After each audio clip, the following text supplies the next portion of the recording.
Donc, bonsoir à tous et à toutes. Erev Tov. Nous étions Rosh Chodesh aujourd'hui et hier. Donc, on peut juste dire Chodesh Tov, un bon mois de Hadar 1. Nous sommes aujourd'hui le soir. Ce soir, maintenant, on est le 2 Hadar 1, puisque ce matin, le soir, c'est la veille du lendemain, on va dire. Et je voudrais que ce cours soit l'Elon Nishmat pour l'élévation de l'âme de Shimon Bar Esther. Donc, c'est les Shiva ce soir. Tinishmato Begana Eden. Et pour le Refoua Shelema de Gila Chaya Bat Esther.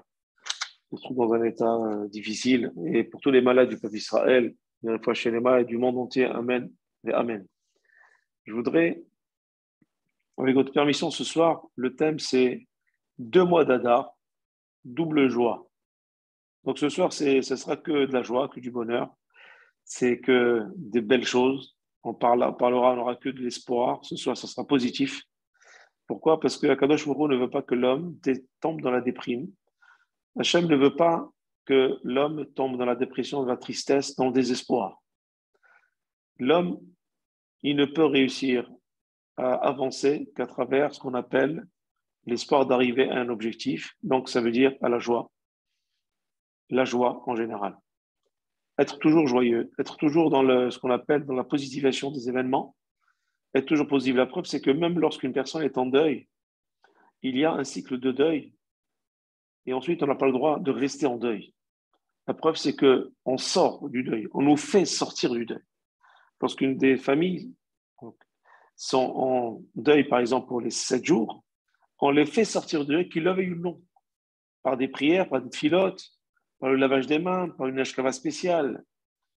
On les sort du deuil des 7 jours, on leur dit maintenant, vous n'avez plus le droit de rester dans cet immobilisme des 7 jours. Ensuite, maintenant, il va y avoir les 30 jours pour que la personne fasse son deuil, ensuite l'année. Et après, la halakha nous dit qu'on n'a plus le droit de, justement, rester en deuil. Pourquoi? Parce que ce deuil-là n'a plus raison d'être. Et au contraire, il est strictement interdit de rester endeuillé toute sa vie. Le seul moment où on a vu qu'un personnage de la Torah important était en deuil toute sa vie, c'est Yaakov Avinu, lorsqu'on lui a dit que Yosef a été tué par une bête sauvage. Sa prophétie lui a montré que finalement, il sentait qu'il n'était pas du tout mort. C'est pour ça qu'il y a marqué Vayifke Beno Yamim Rabim. Il a pris le deuil sur son fils pendant des années, des années, des années. Pourquoi?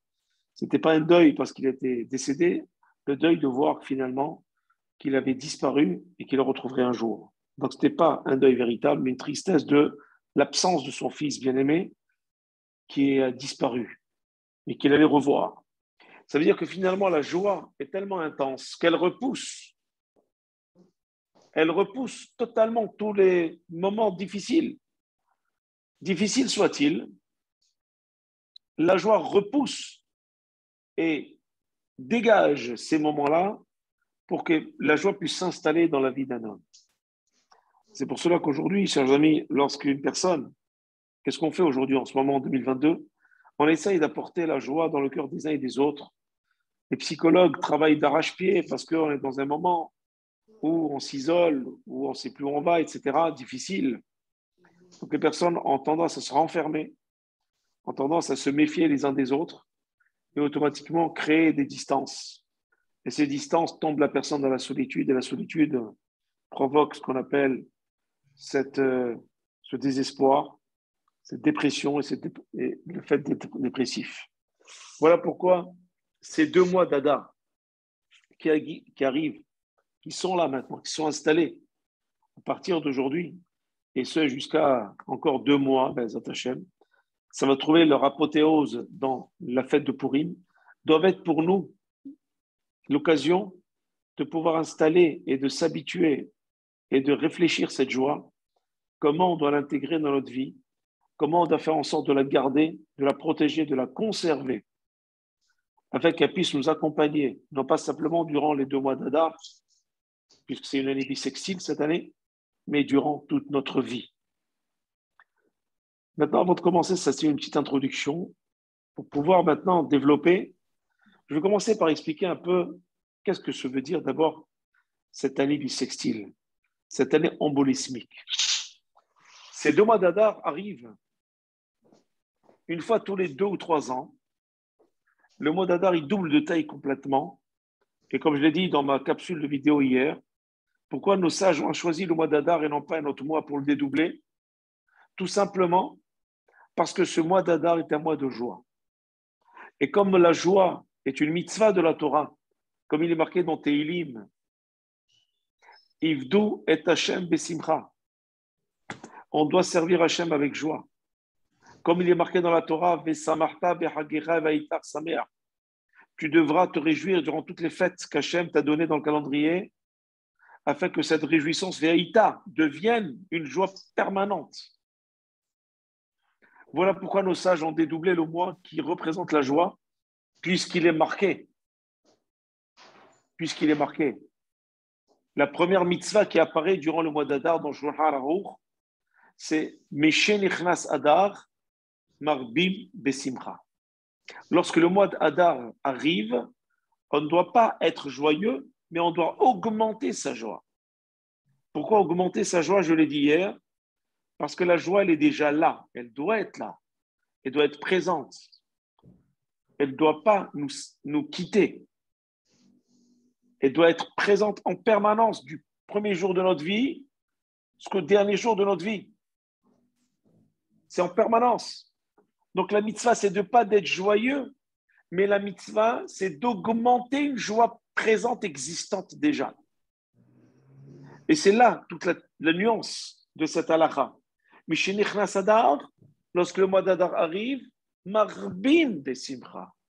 On doit augmenter la joie. Ça veut dire quoi, augmenter la joie? Augmenter la joie, ça veut dire que la joie qu'on a déjà, elle doit être supérieure encore. Elle doit être plus forte. Mais elle est déjà là. Elle est toujours là. Voilà pourquoi nos sages ont dédoublé le mois de Hadar, qui est un mois très important. Pourquoi? Parce que c'est un mois du symbole du poisson. C'est quoi le poisson? C'est la bracha. C'est la bénédiction. C'est celui qui n'est jamais atteint par le Ainara, par le mauvais œil. Parce que c'est un des éléments de la nature, une créature de la nature qui vit invisible. On ne la voit pas puisqu'elle est sous l'eau. Donc elle n'est pas atteinte par l'œil. C'est aussi un élément de création d'Hachem qui, lorsqu'elle donne des œufs, elle les donne avec abondance. Qui représente l'abondance au niveau des bénédictions et de la procréation. La bracha en général. Que lorsqu'Hachem il vient toujours avec largesse, avec générosité, puisqu'il nous demande à nous aussi d'être généreux dans ce monde, puisque lui aussi il est généreux. Tout cela est généré par la joie. Tout cela, non pas par la joie, mais la joie est génère aussi ce que nous faisons. Le potentiel d'un homme ne peut être décuplé, quintuplé, que lorsqu'il est, il est bien disposé. La disposition d'un homme dépend de la vision qu'il a sur le monde et sur la vie et sur lui-même. Dépend aussi de la vision qu'il a, le regard qu'il a sur les gens, sur la vie, sur le monde en général. Et lorsqu'on a une vision de la Torah sur le monde, alors une vision positive, pleine d'espoir, parce qu'on a confiance en Akadosh Baruch Hu. On a confiance en Hachem. Lorsqu'on a confiance en Hachem, on ne peut voir l'avenir que positivement. Quelqu'un qui a confiance en rien du tout, c'est quelqu'un qui ne fait, par exemple, dans cette situation dans laquelle nous vivons aujourd'hui, il serait complètement désespéré parce qu'il voit qu'il va dans le mur. Mais lorsqu'on a la Emouna et Bitachon Bakadosh Baruch Hu, alors on sait que derrière cela, il y a un message, il y a une leçon, et que ma joie, elle doit être encore plus forte à ce moment-là, puisque c'est de cette manière que je pourrais surmonter l'épreuve qui m'est soumise par Akadosh Baruch Hu et qui m'est demandée par lui de surmonter. C'est là le challenge d'une vie. C'est là le travail d'une vie. Comme bien marqué, Adam le'amal yulad. L'homme, il est là pour l'effort. L'effort, c'est quoi? C'est s'efforcer en permanence, souffrir quelquefois, surmonter des fois, c'est ses humeurs, surmonter ses capacités, son caractère, surmonter ses envies, ses passions, ses plaisirs, pour aller vers le service d'Akadosh Baruch Hu. Voilà pourquoi, pour revenir à la définition que j'ai donnée tout à l'heure, voilà pourquoi nos sages ont doublé le mois de Hadar. Et non pas un mois comme, par exemple, on aurait pu facilement doubler un mois dans lequel il n'y a aucune fête. Et c'est plus facile, ça n'embête personne. Par exemple, le mois de Cheshvan. On aurait pu, le mois de Cheshvan, il n'y a aucune fête. On aurait dû doubler ce mois-là. Mais on a doublé un mois dans lequel il y a une fête. Pourquoi? Parce que aussi, chers amis, et ça je vais le rajouter, le Mazal d'Israël est au plus haut. Le mois d'Adar. Alors, si on peut avoir 30 jours supplémentaires avec un Mazal au plus haut, c'est un positif. Plus. Le contraire du mois de Hadar, le pendant du mois d'Hadar, c'est le mois de Av. C'est un mois dans lequel il n'y a pas de Mazal pour le peuple d'Israël, dans lequel tout ce que l'on fait en général n'est pas couronné de réussite. Puisque durant ce mois-là, pendant le 9 Av, il y a eu la destruction du premier et du deuxième Beth Amikdash par la faute des générations qui ont vécu. Et cela a été généré par quoi? Par un manque de confiance à Kadosh Baruch Hu, la faute des explorateurs. Le livre de Bamidbar de la parashat Shelach Lecha. Là-bas dans la Torah, nous disons, étant donné qu'ils n'arrêtaient pas de se plaindre, ça a généré un manque de confiance en Hachem. Ce manque de confiance en Hachem a généré qu'ils ont cru les explorateurs plutôt que Dieu et Moshe, et ça a généré une sanction terrible d'Akadosh Baruch Hu qui leur a dit, cette nuit-là du 9 Av, puisque vous avez pleuré pour rien, dans l'avenir, vous allez pleurer pour une raison valable. Et jusqu'à aujourd'hui, nous pleurons le 9 Av. C'est le jour le plus triste du calendrier. C'est le mois de Av.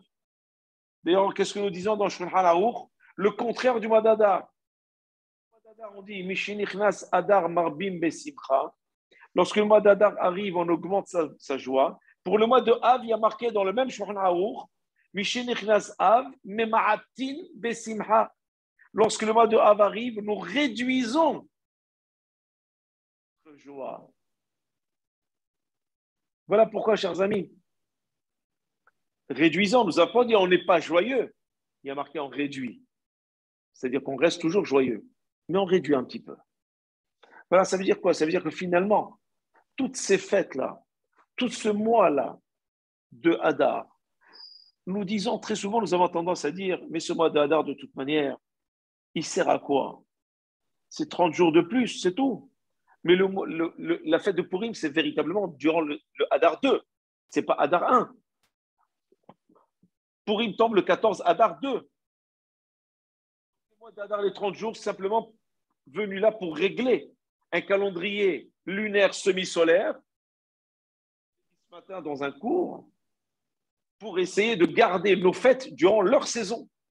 Puisque chaque fête est basée sur sa saison. La fête de Pessah, c'est la fête du printemps. Donc, ce n'est pas une fête qui pourrait tomber à mois de janvier. Ce n'est pas possible. La fête de Sukkot, c'est la fête où on commence à mettre la semence. C'est le début de l'automne.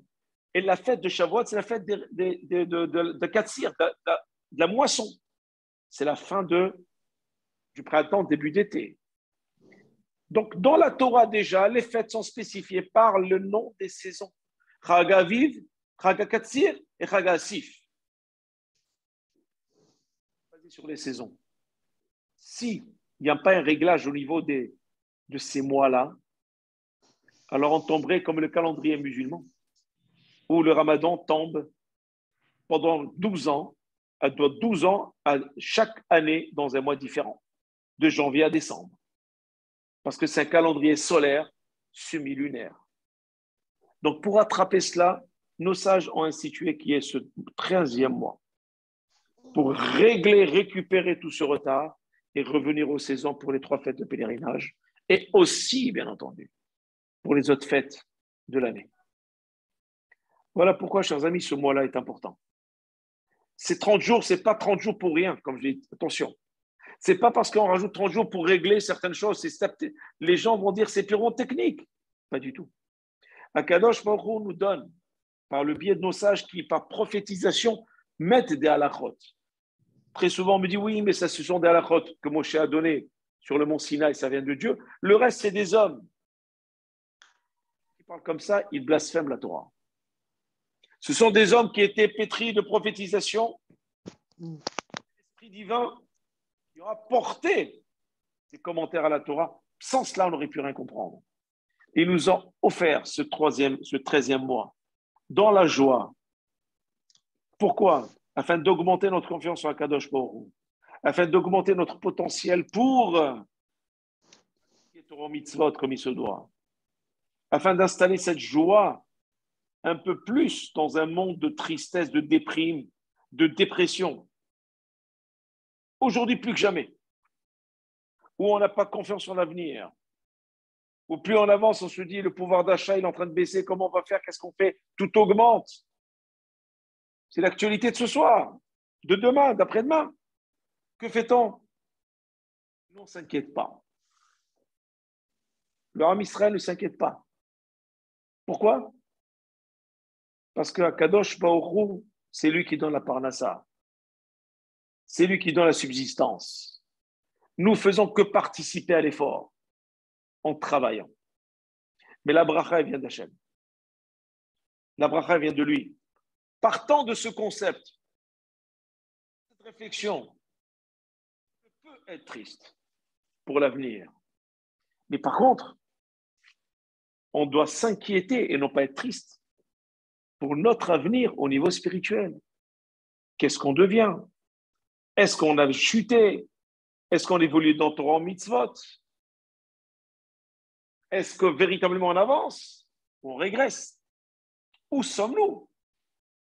Quel bilan tirons-nous de notre avancement spirituel?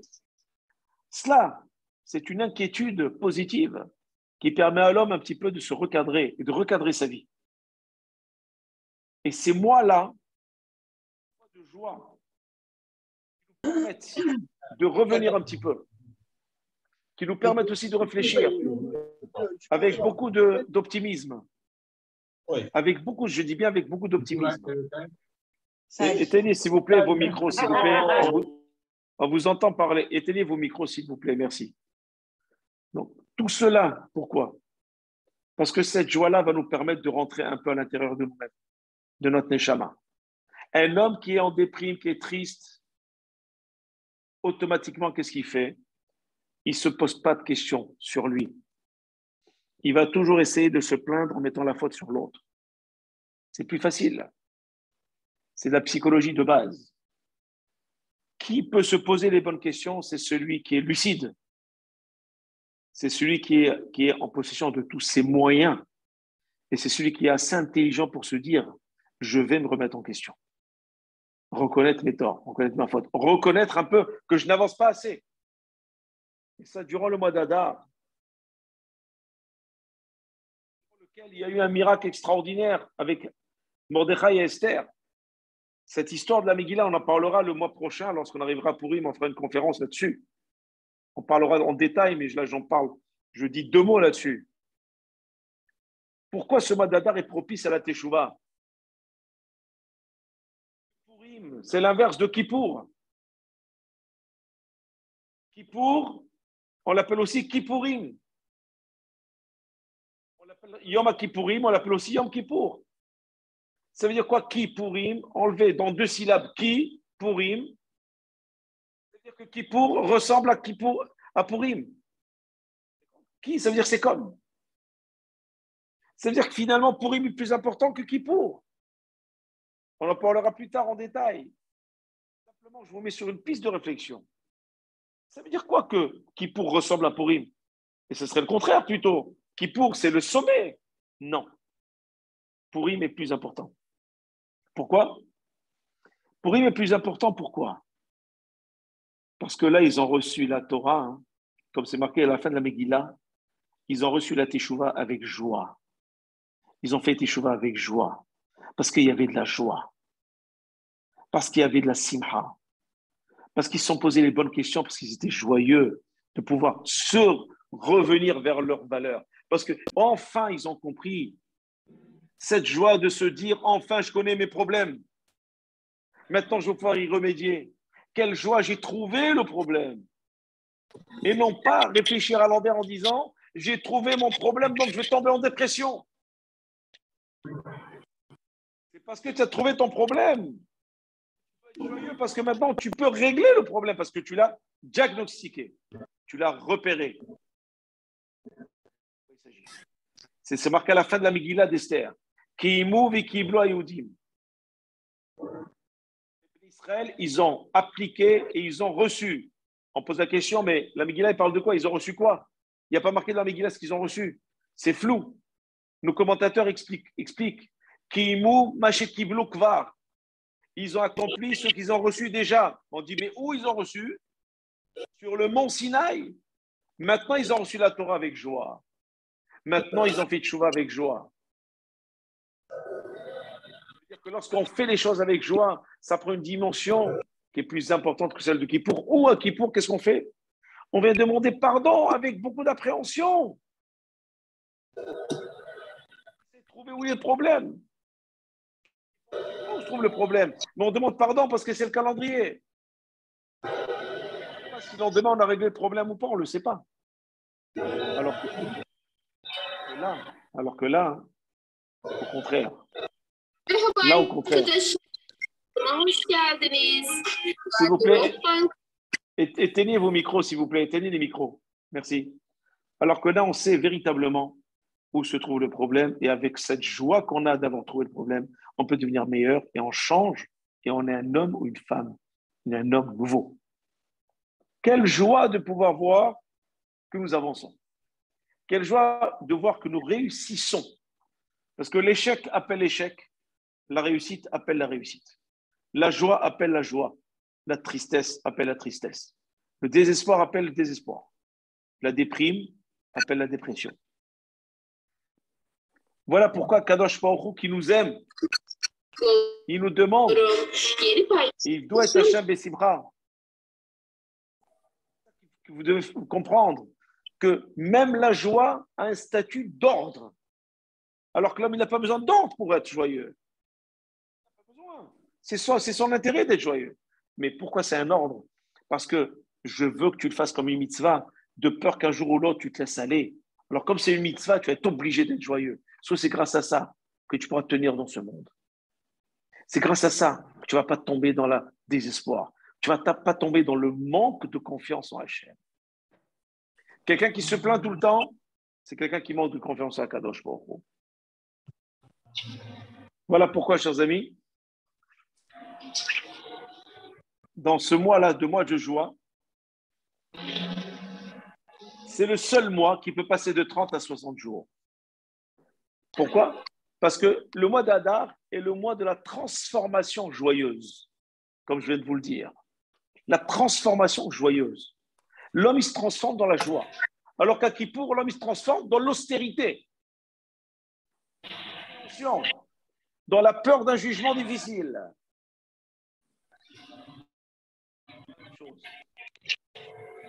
Le mois d'Adar, il possède le pouvoir d'annulation 60.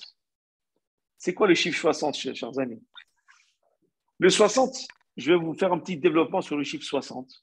Et j'aimerais véritablement que vous soyez avec moi parce que c'est très intéressant. Le chiffre 60, j'aimerais qu'on éteigne les micros, s'il vous plaît. Le chiffre 60 est un nombre qui figure en bonne place dans les lois alimentaires de la Torah. Ça veut dire, dans l'alimentation cachère, si une substance non cachère est dissoute ou elle est tombée ou elle est cuite dans la nourriture cachère, l'ensemble est rendu non cachère à la consommation simplement s'il y a un soixantième. S'il y a moins d'un soixantième, à ce moment-là, tout est cachère, on peut le consommer.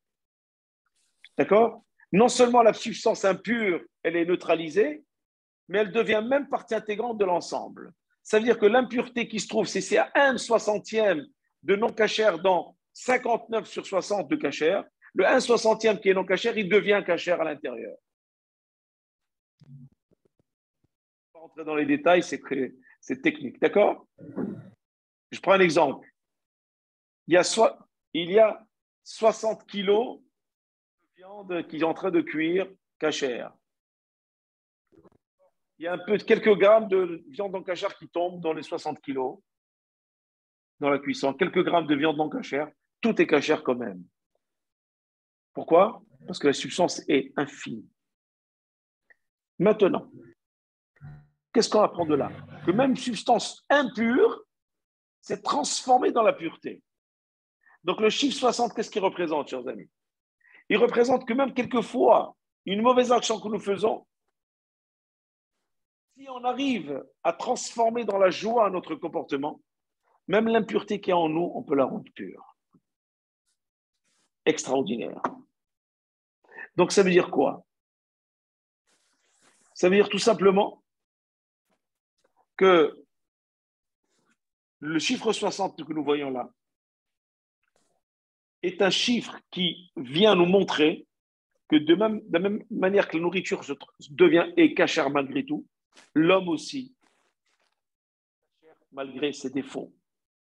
Encore faut-il que ces défauts soient complètement dissous dans les nombreuses vertus qu'il a. Alors, bien sûr, il y a marqué dans le Megillat Esther, chapitre 9, verset 22,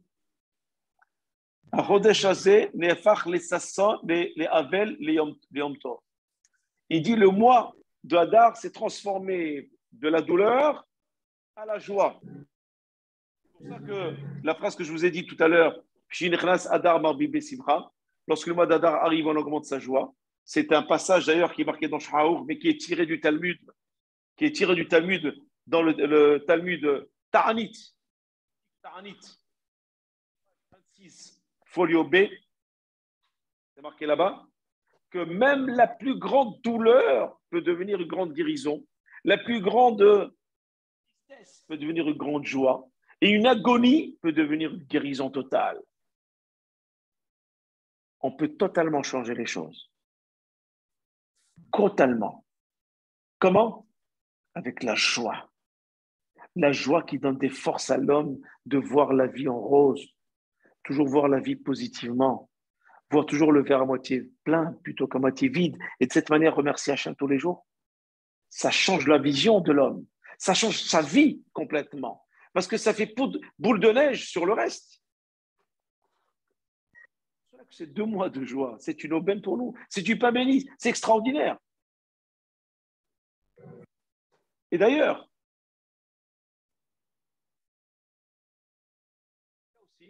de nombreuses dates joyeuses dans le calendrier juif. Il n'y a pas que Purim. Il n'y a pas que Hadar. Excepté Purim.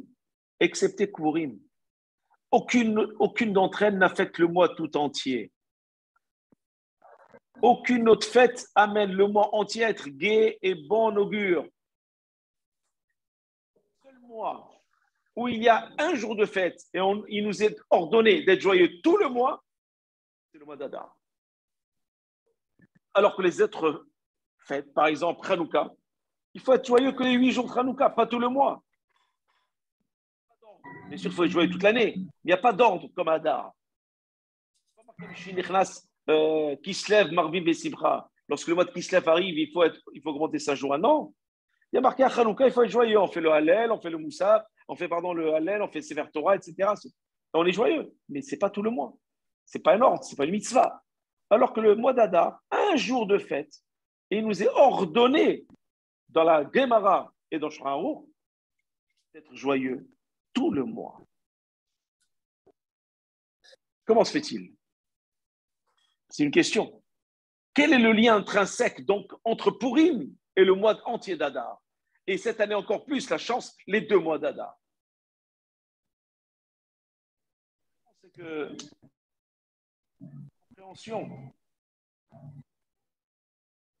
une compréhension de la nature unique de Purim nous permettra de comprendre, nous, ensemble, pourquoi sa joie s'étend durant tout le mois d'Adar. Alors, essayons de réfléchir sur la réponse. On va développer la réponse Et ça va nous aider à comprendre combien nous avons la chance d'avoir tous les 2, 3 ans, 2 mois d'Adar, surtout cette année, l'occasion d'avoir 30 jours de joie intense, mitzvah, en plus dans l'année. Aman, expliquez la réponse. Aman avait réussi à cibler le moment où les Juifs étaient à leur plus bas. D'accord? Pour les attaquer, il fallait qu'ils les attaquent dans leur point faible. Aman, il voulait profiter que les Juifs étaient à leur point le plus bas pour s'attaquer à eux. Après près d'un millénaire de liberté, d'indépendance et de miracles, quasi constants, permanents, on va dire, voilà on était désormais bannis de nos terres, sans défense, puisqu'il y a eu la destruction du premier temple. Là, n'oublions pas que nous sommes en Perse, on n'a pas de temple. C'était bien entendu la fête de Purim. La fête de Purim, c'était avant la construction du deuxième Beth Amikdash, d'un point de vue historique. D'accord? Hanouka normalement vient après Purim. Dans le calendrier, on voit Hanouka avant Purim. Mais historiquement parlant et chronologiquement parlant, c'est Purim d'abord et ensuite Hanouka. Puisque Hanouka, ça s'est passé durant le deuxième Beth Amikdash. Et voilà que on était sans défense, à la merci de tous les peuples. Il suffit pour nous une expérience totalement nouvelle pour la nation juive, puisqu'on n'avait pas connu ça depuis des centaines d'années. On était au Beth Amikdash, on était en Eretz Israël, on était en sécurité. Et notre état spirituel était également significatif. On était affecté, parce qu'on n'est plus de Beth Amikdash, donc on était malheureusement vulnérable spirituellement parlant. Plus de Kohen Gadol, plus de korbanot, plus de sacrifices, plus rien. Et 70 ans s'étaient écoulés. Et ensuite, nous avons eu la rédemption, ça veut dire la construction du deuxième temple. Alors, lorsqu'Aman a vu que les bénis Israël étaient complètement livrés à eux-mêmes, il s'est dit, le moment n'a jamais été aussi propice pour attaquer le peuple d'Israël. Le peuple élu, il a dit à Aman, il a perdu de son statut privilégié. Donc, c'est le moment idéal pour mettre en œuvre la solution finale. Il a voulu faire comme Hitler, enfin Hitler a voulu faire comme Aman plutôt. Il a dit la solution finale, comme c'est marqué dans la Megillat Esther, la Hashmid, la Rogue ou la Abed et Kol Ayoudim. Exterminer, effacer sur la surface de la terre tous les Juifs, Anashim, Venashim, Betaf, les femmes, les enfants et les hommes. Tout le monde, sans exception. Et voilà qu'Aman, cependant, n'était pas encore satisfait. Il avait besoin d'un autre signe qui manifeste la vulnérabilité des Juifs à ce moment-là. Qu'est-ce qu'il a fait? Il a fait un tirage au sort. Il a dit, je vais faire un tirage au sort, je vais voir s'il y a un signe du ciel, si je peux les exterminer. Effectivement, le sort va lui procurer un signe exact qu'il attendait impatiemment. C'est quoi? Le sort va désigner le mois d'Adar comme étant, il va dire, c'est le mois le plus funeste pour le peuple d'Israël. Pourquoi? Parce que le Talmud, la Gemara nous relate que Aman était enchanté de ce présage. Pourquoi? Parce qu'il a dit, la Gemara raconte, mon tirage au sort est tombé dans le mois Adar, durant ce mois-là où Moïse est mort. Il est décédé le 7 Adar. Donc c'est le bon mois pour les tuer. La disparition de Moïse, qui était leur maître, caresse-moi, s'il vous plaît, était sûrement une métaphore de la disparition de la nation tout entière. Regardez comment un ennemi du peuple d'Israël va chercher loin dans la Torah pour essayer de trouver dans la Torah le point le plus fragile, le talon d'Achille du peuple d'Israël pour les exterminer. Aman avait réussi à cibler le moment précis. Il avait ciblé. Et pourtant, son plan va échouer. Pourquoi il a échoué? L'histoire de notre nation, il faut le savoir, elle est très similaire au déroulement de la vie humaine. Au cours de sa vie, toute personne, au cours de notre vie, toute personne subit des changements radicaux dans sa vie. Tout le monde, vous, chacun se reconnaîtra. on subit des changements radicaux de notre vie. Qu'on le veuille ou non, la fluctuation étant ce que la vie a de plus régulier. On parle de régularité, mais la régularité, c'est la fluctuation, c'est le paradoxe de notre vie. C'est ça qui fait qu'on a envie de vivre, parce qu'il y a des fluctuations, et on avance, on évolue, on change. Par exemple, le nouveau-né sans défense n'a pratiquement rien de commun avec la personnalité indépendante et talentueuse qu'il aura quand il va grandir. En 20 ans, ce ne sera plus la même chose. L'âge adulte, lui aussi, a des hauts et des bas, des jours heureux, des jours tristes, des jours accomplis, des jours apparemment gâchés. Il y a cependant une constante, par contre. La constante, il y a quelque chose qui ne bouge pas. C'est l'identité et l'essence même de la personne. En psycho, on le dit, il y a deux choses qui ne changent pas chez l'homme, qui ne fluctuent jamais. Le reste fluctue et heureusement. C'est l'identité et l'essence même de la personne. Parce qu'un homme reste toujours, il demeure toujours le même homme depuis le jour de sa naissance jusqu'au jour de sa mort. Vous connaissez cette célèbre phrase, on ne change pas une personne, on la modifie seulement. On ne peut jamais changer une personne. Elle vit au monde avec un caractère, elle peut la modifier ici et là, mais l'essence même de son caractère ne changera jamais. On peut travailler les midotes, on peut travailler un défaut, l'annuler c'est compliqué, mais on peut le mettre au service du bien. Notre relation perpétuelle avec Hachem, donc, est plus évidente lorsque nous sommes exilés, opprimés. Pourquoi? Parce que la relation qu'on a lorsqu'on est opprimé, elle est différente que lorsque nous sommes dans le confort. C'est évident. Il en est de même concernant notre nation. Nous avons eu des hauts et des bas, à la fois spirituellement, à la fois matériellement, mais notre identité profonde, le fait que nous soyons une nation d'Akadosh Baruch Hu, choisie, n'a jamais été affectée. Notre essence, notre identité n'ont jamais été affectées. On peut même avancer encore une chose, chers amis. On peut même avancer encore une chose. Que dans un certain sens, notre relation perpétuelle, je dirais, avec Hachem est plus évidente encore lorsque nous sommes exilés et opprimés à cause de nos travers, à cause de notre souffrance. Et malgré tout, Hachem, il intervient pour nous sauver, bien qu'on ne le mérite pas. Comme ça a été démontré durant la fête de Purim. On ne méritait pas qu'Hachem nous sauve, parce qu'on s'était assimilé avec Ahashverosh, avec Assuérus.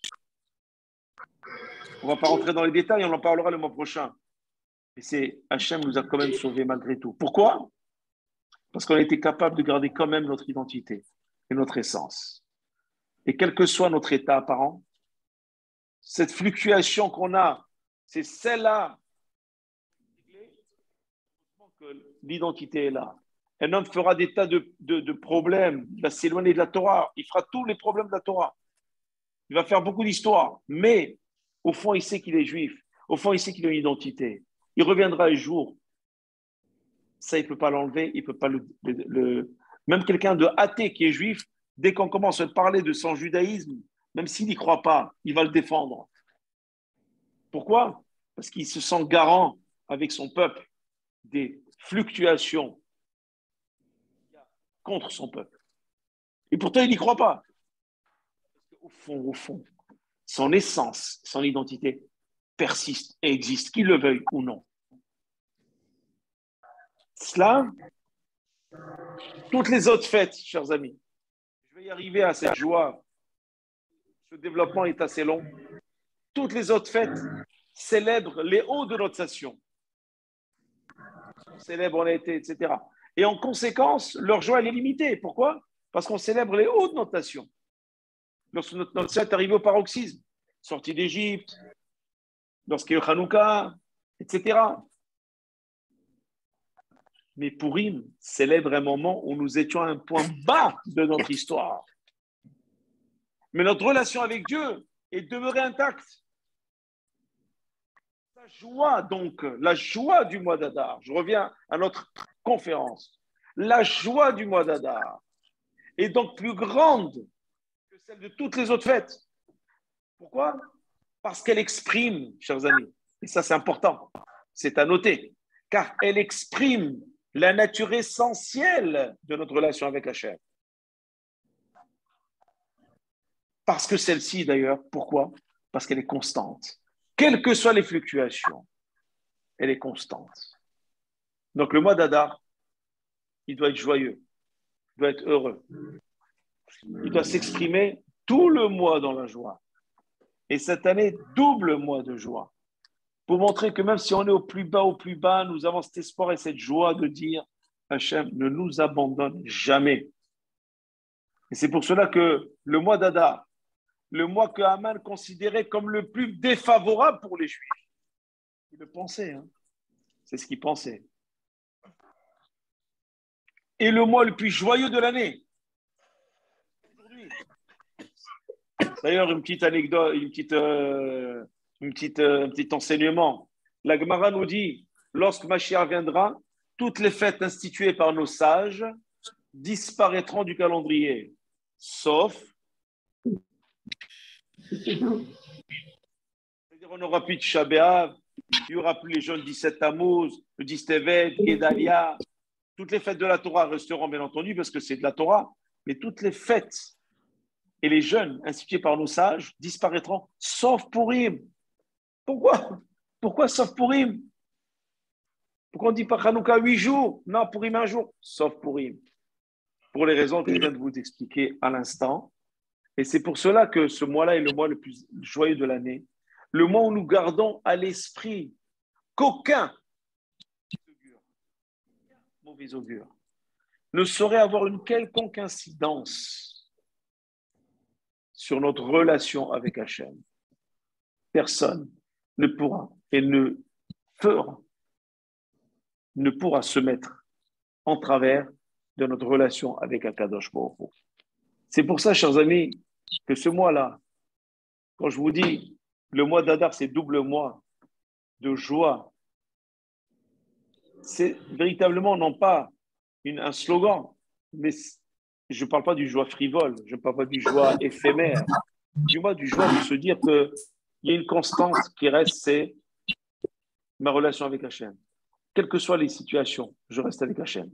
Quels que soient les problèmes, Hachem ne m'abandonne jamais. Et on le voit, pour lui, on était au plus bas. Il nous a quand même sauvés. À Hanouka aussi, mais d'une autre manière. Pessah, c'était autre chose. C'est parce qu'on était esclaves. Il n'y avait pas, il fallait qu'il nous sorte de là. Il nous a mis en esclavage, il fallait qu'il nous sorte de là pour nous donner la Torah.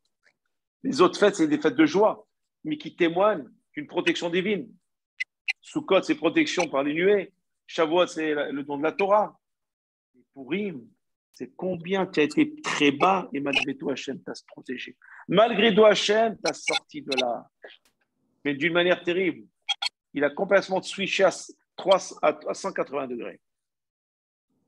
Et Haman, c'est lui qui a été tué et rabaissé, mis à terre avec ses enfants, sa famille et tous ses amis. C'est pour cela que notre joie doit augmenter, comme le dit la Gemara Ta'anit 26b.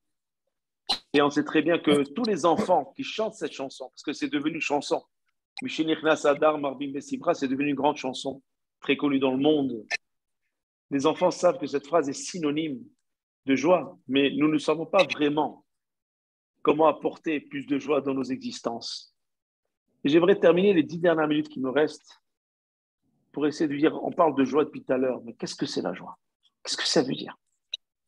Danser sur la table, taper des mains, c'est quoi? C'est sourire, c'est faire la fête, crier, sortir. Qu'est-ce que ça veut dire la joie vraiment? Certains de nos plus grands sages contemporains ne sont pas d'accord sur ce que implique cette dimension de Marbim Besimcha, augmenter sa joie. Je vous amènerai quelques avis de plusieurs rabbinim contemporains ou certains qui sont décédés il n'y a pas longtemps. Le Rav qui est encore en vie, à qui on souhaite une longue vie, le Rav Chaim Kanievski, le grand de la génération qui habite à Bnei Brak. Il suggère que si on doit faire un siyum, C'est-à-dire, si on doit clôturer l'étude d'un livre de Torah, il faut le planifier pour le mois d'Adar. Pourquoi? Parce que c'est un mois de joie. Si on n'a pas de signe de prévision, on boira au moins, si on n'a rien, on doit boire un peu de vin pour dire voilà. Parce que le vin, c'est Veyaïn, comme il y a marqué dans le psaume de Rosh Chodesh, qu'on a lu hier soir et avant-hier soir. Veyaïn, Yesamach, Levav Enosh. Parce que c'est le vin qui réjouit le cœur de l'homme. Ça, c'est d'après le Rav Chaim Kanevski. Le Rav Michel Yehuda Levkovitz, il dit la chose suivante. Il estime qu'on doit accroître son étude de la Torah, car il n'y a pas plus grande joie que l'étude de la Torah. Comme c'est marqué dans la Mishnah, En lecha ben chorin, en lecha simcha, yoter mitalmud Torah. Il n'y a pas plus grande joie que lorsqu'on s'adonne à l'étude de la Torah, c'est un grand plaisir. Troisième avis, c'est le Rav Aaron Lev Steinman, un grand de la Torah qui est décédé il y a 2-3 ans, un très grand de la Torah. Il estime qu'il est impossible d'imaginer, par exemple, le Chazon Ish étudier moins les autres mois que le mois d'Adar. Chazon Ish, c'est un des grands qui est décédé il y a une quarantaine d'années, 50 d'années, qui habitait Bnei Brak. Il aurait dit la chose suivante. Nous sommes naturellement plus heureux en Adar, certes, qu'à tout autre moment de l'année. Ce mois de Hadar. Pourquoi? Parce qu'on dit justement que la Gemara implique qu'il s'agit d'un impératif. Il répond de manière encore en disant que quand c'est un impératif, ça rentre dans le cadre du mitzvah. Donc, étant donné que on te dit d'être joyeux, et en même temps, tu pratiques une mitzvah qui est la joie, donc la mitzvah te rend encore plus joyeux de l'avoir accompli. Enfin, maintenant, on peut s'interroger avec le Khatam Sofer, qu'est-ce qu'il nous dit à ce niveau-là? Il nous dit pourquoi le Rambam, Maïmonide, dans le Shulchan Aruch, mentionne la règle que l'on doit réduire les manifestations de joie pendant le mois de Av. C'est marqué comme ça. À côté de la halakha accessoire, que l'on doit multiplier la joie pendant l'Adar, c'est ce que j'ai dit tout à l'heure. Pourquoi on réduit la joie? Normalement, on ne devrait pas dire réduire la joie, puisque la joie est importante, elle est obligatoire. Et justement, nos sages disent c'est assez mystérieux, c'est assez étonnant qu'on demande à un juif de réduire sa joie. Maintenant, certains disent que l'étude de la Torah nous réjouit. D'autres vont dire c'est l'acquisition de nouvelles maisons, ou de gros appareils ménagers, ou une belle voiture, enfin, toute chose à laquelle on peut réciter une bénédiction, Shechianu, Vikimanu, Vikianu, Lazeman, Azé. Lorsqu'on fait cette beracha, c'est qu'on tire plaisir d'une certaine chose. Et pendant ce mois de Hadar, lorsque nous avons chanté le chant du passage de la mort à la vie, notre joie à nous, elle s'imprègne chaque inspiration que nous prenons. Pourquoi? Parce que lorsque nous lisons la Megillah, on réalise combien on est arrivé des abîmes et qu'Hachem nous a montés vers le ciel. On réalise et on comprend, mais qu'est-ce qui s'est passé?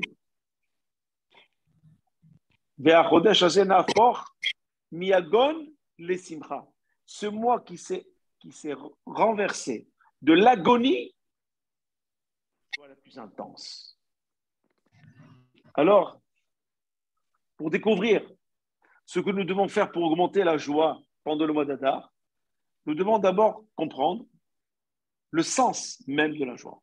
Le Rav Moshe Shapira, Zatzal, explique de cette manière.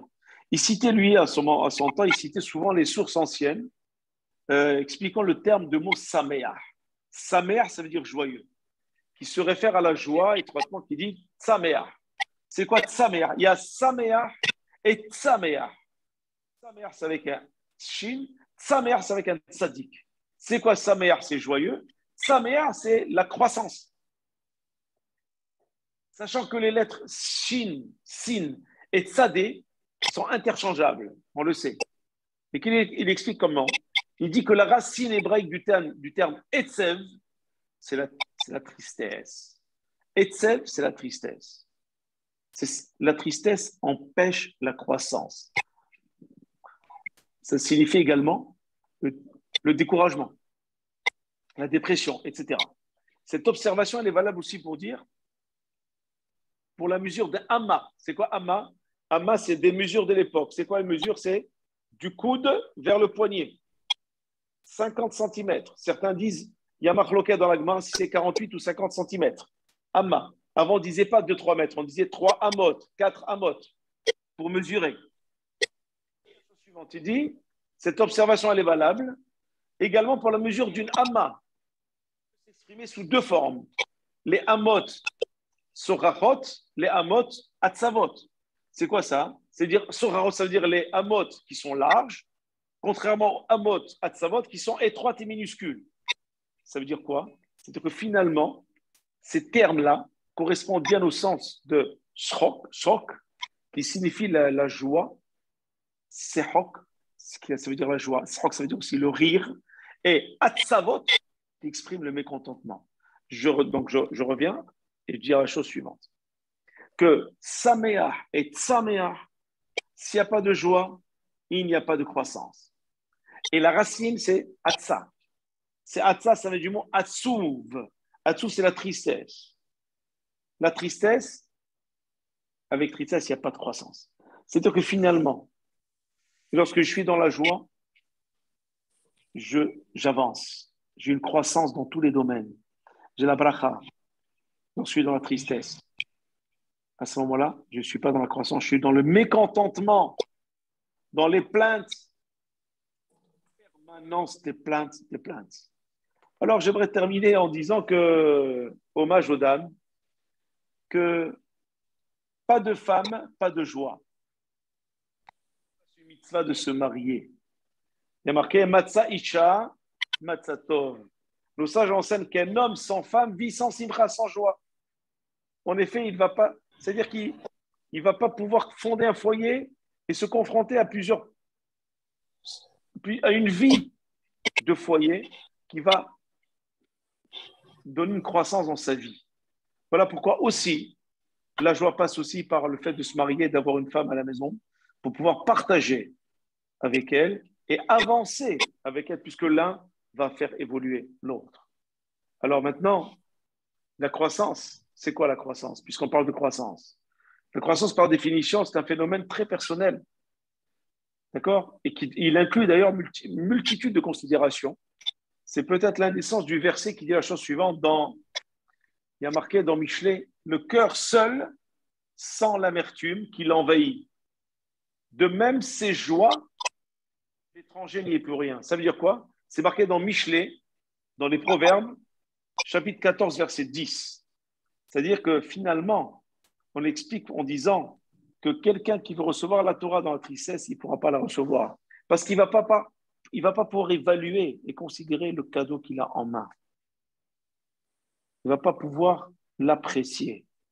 Apprécier les choses, c'est être joyeux de l'avoir. Si je ne suis pas content d'avoir une chose, alors je ne peux pas l'apprécier. Pourquoi je serai toujours avec un regard négatif sur la chose? En disant, mais je vais faire quoi avec ça? J'en ai marre de ces trucs, c'est toujours la même chose. Au contraire, se dire, mais j'en ai besoin, merci Hachem d'en avoir donné, je vais pouvoir faire bon usage, je trouverai bien un moyen de l'utiliser. Heureusement, c'est mieux ça que rien. Exactement cela. C'est pour ça que le Rav Dessler, dans son livre Mirtam Eliaou, le Rav Dessler, il dit, lorsque la joie croissante du mois de Hadar est une expérience interne profonde, qui est l'augmentation de la joie et également le développement de la joie. Pas seulement, il y a une notion supplémentaire que je rajoute maintenant, il n'y a pas que l'augmentation, il y a aussi le développement de la joie. Ça veut dire que l'augmentation de la simcha, de la joie d'Adar n'est pas seulement linéaire, c'est une croissance verticale vers le haut. Le fait d'accomplir ces objectifs chaque jour et qui nous mène au sommet d'une nouvelle réception de la Torah tous les jours. Nouvelle réception de la Torah, nouveau don de la Torah à Purim, par pur amour, comme c'est marqué dans la Gemara Shabbat, page 88, folio A. Il y a marqué là-bas qu'ils ont reçu là-bas la Torah avec amour le jour de Purim. C'est vrai que cette joie elle est intense. Parce que recevoir une Torah, ils l'ont reçue au Mont Sinaï. Il a fallu qu'Hachem mette une montagne sur eux et les oblige à prendre la Torah. Et le Midrash nous dit, il ne les a pas obligés à eux, il a obligé leur Esserara, leur mauvais penchant. Mais à Purim, ils ont reçu tout Bessimra, ils ont tout reçu d'une manière individuelle, libre, avec joie, la Torah. Et cette joie-là, elle dépasse toutes les joies de l'année.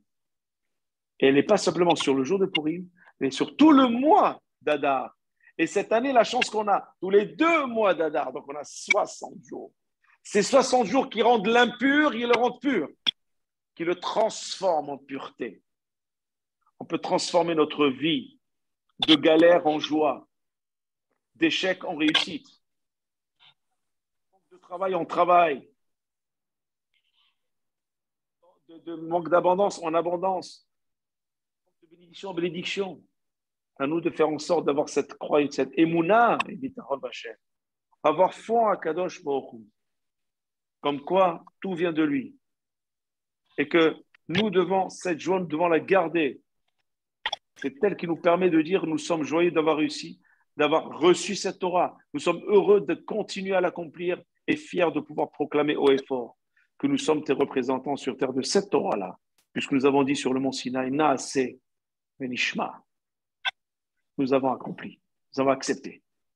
Et c'est avec joie que nous le disons haut et fort encore aujourd'hui, en 2022 et pour l'éternité, que malgré le monde qui nous entoure, qui nous mène vers le désespoir, vers la tristesse, vers les joies éphémères et mensongères, vers de fausses joies, nous gardons confiance en toi, Hachem.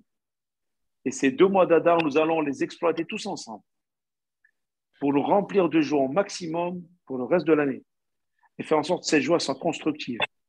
Elles nous transforment, qu'elles ne soient pas linéaires mais verticales toujours vers le haut et que nous mènent avec un potentiel extraordinaire pour pouvoir continuer encore à avancer, à avoir une certaine croissance non seulement spirituelle mais matérielle et de parnassa et dans tous les domaines afin que nous puissions vivre une vie sereine, une vie joyeuse, une vie équilibrée, une vie de sens, une existence qui vaut le coup, afin de pouvoir justement être fiers tous les matins en se levant, en disant Modé Ani Lefanecha, Sherzarta Lebi Nishpati Mehamla Rabba Inunatecha, du roi est fort. Merci, Hachem, de nous protéger, comme un papa protège ses enfants, comme un père protège ses enfants avec beaucoup d'amour. Nous aussi, on déborde d'amour. Des fois, on ne sait pas trop l'exprimer. On est maladroit. On n'est que des êtres humains. Mais permets-nous de continuer encore à vivre pour pouvoir te le prouver et longtemps, en bonne santé, une longue vie, pouvoir continuer à affirmer combien on t'aime, Hachem, et combien nous sommes tous solidaires pour continuer à te servir. Dans la joie, dans l'équilibre et dans la santé la plus totale pour vous tous, pour nous tous, pour le monde entier. Amen, amen. Que ce Dvar Torah était le Nishmat Shimon Bar Esther, Nishmat Ogan Eden. Amen, amen. Voilà, donc.